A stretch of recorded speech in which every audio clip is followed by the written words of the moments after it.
কে এই তারেক বা মোহাম্মদ সালমানেরই বা কী পরিচয়, এইটা এখন এই মুহূর্তে পুলিশের কাছে সবথেকে বড় প্রশ্ন।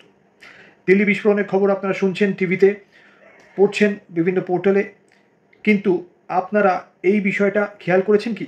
হরিয়ানার একটি গাড়ি, নাম্বার প্লেট হচ্ছে HR26CE7674, হুন্ডাই i20। এই গাড়িটাই এখন সবথেকে বড় রহস্যের উৎসস্থল। এই গাড়িটা মোহাম্মদ সালমান নামে একজন ব্যক্তির, যেটা বললাম। কিন্তু এই মোহাম্মদ সালমান বলছে যে এই গাড়িটা সে বিক্রি করে দিয়েছে। কাকে বিক্রি করেছে? কাশ্মীরের পুলওয়ামার জনৈক তারেককে বিক্রি করে দিয়েছে। যদিও কাগজপত্র এখনও হস্তান্তর হয়নি, কিন্তু সে বলছে দেখুন এই গাড়িটার মালিকানা তার কাছে নেই। এখন বিষয়টা হচ্ছে এই যে গাড়িটা, এই গাড়িটার মধ্যে বিস্ফোরক ছিল কি? কত বিস্ফোরক ছিল? সব থেকে বড় কথা, এই গাড়িটাতে কি কেউ আত্মঘাতী বোমা হিসেবে ব্যবহার করেছে? লক্ষ কোটি টাকার প্রশ্ন। NIA তদন্ত করছে, বিভিন্ন গোয়েন্দা সংস্থা তদন্ত করছে, দিল্লি পুলিশ তদন্ত করছে, NSG ঘটনাস্থলে আছে। আজকে এই মুহূর্তে সবথেকে বড় খবর দিল্লির বিস্ফোরণ, এবং সেই বিস্ফোরণ কখন ঘটেছে? কয়েক মাস আগে পেহেলগামের হত্যাকাণ্ড, তারপর ভারত পাকিস্তানের একটা ছোটোখাটো যুদ্ধ, ইংরেজিতে যাকে বলে স্কিরমিশ। পাকিস্তানকে যোগ্য জবাব দেওয়া হয়েছে, ভেঙে গুড়িয়ে দেওয়া হয়েছে বিমান ঘাঁটিগুলো। তারপরে আন্তর্জাতিক ক্ষেত্রে পাকিস্তান কি করেছে? আমেরিকার পা ধরেছে গিয়ে। পাকিস্তানের প্রধানমন্ত্রী শাহবাজ শরীফ এবং পাকিস্তানের সেনাবাহিনীর প্রধান, যিনি কিনা এখন তথাকথিত ফিল্ড মার্শাল, তিনি ডোনাল্ড ট্রাম্পের শরণাপন্ন হয়েছে। ডোনাল্ড ট্রাম্প তাকে বলেছেন যে মাই ফেভারিট ফিল্ড মার্শাল। এই আমেরিকার সঙ্গে পাকিস্তানের হঠাৎ করে সখ্যতা, হঠাৎ করেই বলবো, কারণ ডোনাল্ড ট্রাম্প যখন এসেছিলেন আপনাদের খেয়াল থাকবে তখন এতটা সখ্যতা ছিল না। এটা কি সন্দেহের কারণ? এটা প্রত্যেক ভারতবর্ষীর সন্দেহের কারণ। কখন এটা সন্দেহের কারণ? তার কারণ হচ্ছে মার্কিন ডিপ স্টেটকে সকলেই সন্দেহ করছে। ঘরের পাশে বাংলাদেশে কী ঘটনা ঘটে গিয়েছে সেটা আপনারা দেখেছেন, নেপালে কিছুই নাকি কী ঘটনা ঘটলো সেটাও আপনারা দেখেছেন, এবং ভারতের এই বিশ্বগুরু হয়ে যাওয়ার চেষ্টাকে, ভারতের এই সামগ্রিক অর্থনৈতিক পরিস্থিতিকে ভেঙে দেওয়ার জন্য, গুঁড়িয়ে দেওয়ার জন্য আমেরিকার যে চেষ্টা, সেই চেষ্টা কিন্তু সামনে উঠে এসছে, খুব নগ্নভাবে তার প্রতিরূপ দেখা যাচ্ছে। এইসব ঘটনা কি তার পরিপ্রেক্ষিত, তার ফল? নাকি অনেকে বলছেন, যারা কেন্দ্রের মোদী সরকারের বিরুদ্ধে কথা বলেন, বিরোধী পক্ষ, তারা বলছেন বিহারের ভোটটা দরজায় কড়া নাড়ছে। এই প্রতিবেদন যখন আপনারা শুনছেন তখন আপনারা দেখছেন অনেক কিছু, অনেক নেতা, অনেক বড় বড় নেতা, অনেক ছোটোখাটো মাঝারি নেতা অনেক কথা ইতিমধ্যেই বলতে শুরু করেছেন এবং বলবেন যে বিহারের ভোটটাকে সামনে রেখে একটু জাতীয়তাবোধকে উস্কে দিতে হবে।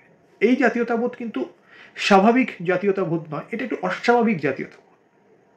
এর মধ্যে একটু ধর্মের কচকচি থাকে, এর মধ্যে একটু উস্কানি থাকে। বিজেপি বিরোধী গোষ্ঠীর বক্তব্য এই কাজটা বিজেপি এবং রাষ্ট্রীয় স্বয়ংসেবক সংঘ খুব ভালোভাবে করতে পারে। দেশে একটা জাতীয়তাবোধকে উস্কে দেওয়া, তৈরি জাতীয়তাবোধ, এটা নিয়ে বিতর্ক চলছে, বিতর্ক চলবে, কিন্তু দুটোই পরিপ্রেক্ষিত আছে, আপনি কিন্তু ফেলে দিতে পারবেন না খুব ভালো করে যদি দেখেন। একটা হচ্ছে যে এই যে হঠাৎ করে একটা ঘটনা ঘটল দিল্লির লালকেল্লা মেট্রো স্টেশনের বাইরে, সেই ঘটনাটা সারা ভারতের জনমানুষে সাড়া ফেলেছে এবং সকলকে নাড়া দিয়ে গিয়েছে। অনেক দিন এই ধরনের ঘটনা কিন্তু ভারতে ঘটেনি। পেহেলগামের ঘটনাটা যদি দেখেন উপত্যকায় একটি বিচ্ছিন্ন ঘটনা হিসেবে, তাহলে দিল্লির বুকে অনেক দিন এই ধরনের ঘটনা কিন্তু ঘটেনি। এই জায়গায় দাঁড়িয়ে কোন দিকটাকে আপনি ভারী করছেন দাঁড়িপাল্লা? একটা পাকিস্তান কানেকশন, একটা উগ্রপন্থী যোগ, আমেরিকান ডিপ স্টেট, দাঁড়িপাল্লার বাঁ দিকে যদি থাকে, দাঁড়িপাল্লার ডান দিকে কি থাকবে? যে না, বিহারের ভোট এবং মানুষের একটা সিম্প্যাথি গেইন করতে হবে। কারণ কি, অনেকেই বলছেন, যারা মোদি বিরোধী কথা বলেন, যারা বিজেপি বিরোধী কথা বলেন, যে বিজেপি বিহারে নাকি ব্যাকফুটে রয়েছে। আপনার কি মনে হয়? এটা জানা জরুরি, আপনি কমেন্ট বক্সে জানাবেন। নমস্কার, আমার নাম দেবময় ঘোষ। ভালো লাগলে সাবস্ক্রাইব করতে ভুলবেন না, এটা কিন্তু অনুরোধ রইল। আর পাশে এই যে লাইক অপশনটা রয়েছে, অবশ্যই লাইক করে দেবেন। প্রাথমিকভাবে পুলিশ মনে করছিল যে গাড়ি থেকে বা যে দুটি গাড়ি থেকে যাই হয়ে থাকুক না কেন, প্রাথমিক পর্যায়ে তদন্ত, বিস্ফোরণটা হয়েছে সেগুলি দাঁড়িয়েছিল লালকেল্লা মেট্রো স্টেশনের বাইরে পার্কিং লটে। কিন্তু তারপরে এই তত্ত্বটা পিছনে চলে আসে। সামনে এখন যেটা আলোচনা হচ্ছে সেটা হচ্ছে যে একটি গাড়ি, এই যে গাড়িটার কথা বললাম, হুন্ডাই i20, গাড়িটা আস্তে আস্তে আস্তে আস্তে লালকেল্লার সিগন্যালে এসে দাঁড়ায় এবং তারপরে বিস্ফোরণ হয়। এতটাই তীব্রতা ছিল সেই বিস্ফোরণে, আশেপাশে 22টা গাড়ি ক্ষতিগ্রস্ত হয়েছে। মৃতের তালিকা বা সংখ্যা এই মুহূর্তে কেউ বলছেন 8, কেউ বলছেন 10। মৃতের সংখ্যা বাড়বে এইটাই আশঙ্কা। তবে যে হসপিটালে এই যাদের ভিকটিমসদের নিয়ে যাওয়া হয়েছে, তারা কিন্তু বলেছে মৃতের সংখ্যা অন্তত 8। ডিয়ার declared brought death, Loknayak Jayaprakash Narayan hospital, তার অথরিটিটা বলেছে অন্তত 8, সংখ্যাটা হয়তো বাড়তে পারে। এখন বিষয়টা হচ্ছে, কেন্দ্রীয় স্বরাষ্ট্রমন্ত্রী অমিত শাহ ঘটনাস্থলে গিয়েছিলেন, গিয়ে বলেছিলেন যে সত্যটা দেশবাসী জানতে পারবে।